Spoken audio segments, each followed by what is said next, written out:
రెడ్డి గారు ఇక చూడండి, ఈ డబ్బులు పెట్టి నిలబడాలంటే మా వల్ల అయితే లేదు. సపరేట్ లేడీస్ కోసం ఒక బస్ అని వేపిరి, లేకపోతే మొగోళ్ళ మటుకే ఒక సీట్లనే పెట్టి ఉపాయం చేయండి. ఆ ముందర చూడండి, ఇప్పటిదాకా లొల్లి పెట్టుకోరు, నేను కెమెరా తీస్తున్నాను బంద్ చేసిరు.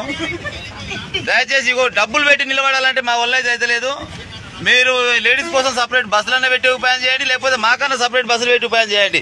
ఫుల్ టైట్ అయిపోయింది బస్సు, కనీసం 70-80 కిలోమీటర్లు పోవాలంటే ఈ డబ్బులు పెట్టి నిలబడాలంటే మా వల్ల అయితే లేదు. 150 కిలోమీటర్లు ఈ పెద్ద మనిషి ఎంత దూరం పోవాలనే? 150 కిలోమీటర్లు 150 కిలోమీటర్ల వరకు ఇచ్చే నడుచుకుంటే నిలబడి పోవాలనా? నిలబడాల్సిందే. ఆడోళ్ళు సీట్ ఇయ్యరుగా.